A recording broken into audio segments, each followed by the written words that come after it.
No todos hablamos de la misma manera.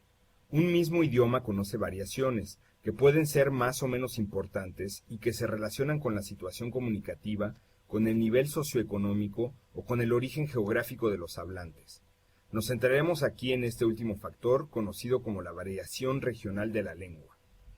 Como pudiste darte cuenta en la actividad anterior, el francés tiene diversas variedades, tanto en Francia como en los distintos países francófonos.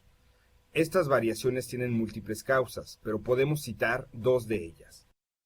Tomemos como ejemplo a Senegal. La constitución de este país africano define a la lengua francesa como lengua oficial. Sin embargo, junto al francés cohabitan una docena de lenguas africanas, como el Wolof, el Poloar o el Jola, que participan en la construcción del francés de Senegal.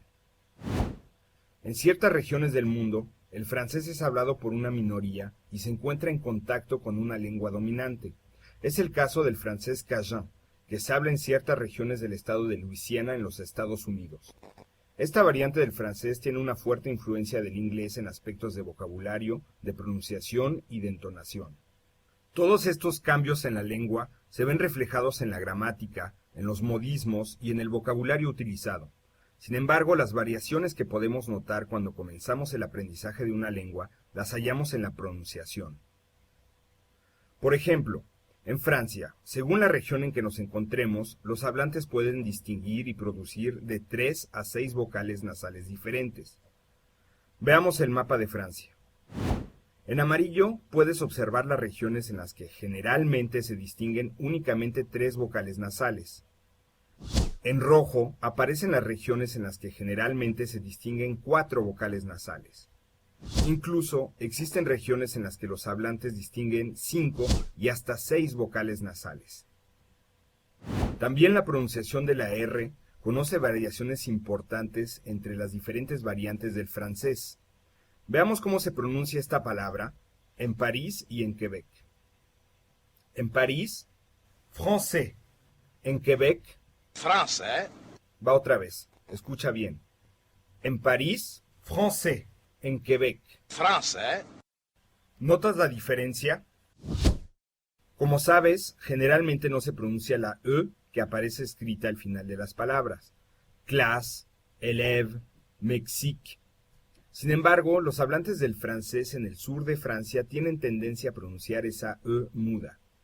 Escucha los ejemplos siguientes. Nota cómo se pronuncia la E al final de ciertas palabras en la variedad del sur de Francia. En París, fais un effort, sinon on va dans la cuisine. En Marsella, Fais un effort, sinon on va dans la cuisine. en París, c'est trop la misère. En Marsella, C'est trop la misère. Hein. en París, maintenant qu'on n'a plus de problème avec personne. En Marsella, Maintenant qu'on n'a plus de problème avec personne, ¿alcanzas a notar la diferencia? Te recomendamos que, durante tu proceso de aprendizaje, tomes en cuenta la multitud de pronunciaciones que existen en francés. Así, poco a poco, irás forjando tu propia pronunciación. Acércate a las diferentes variaciones que conoce la lengua y descubre sus características.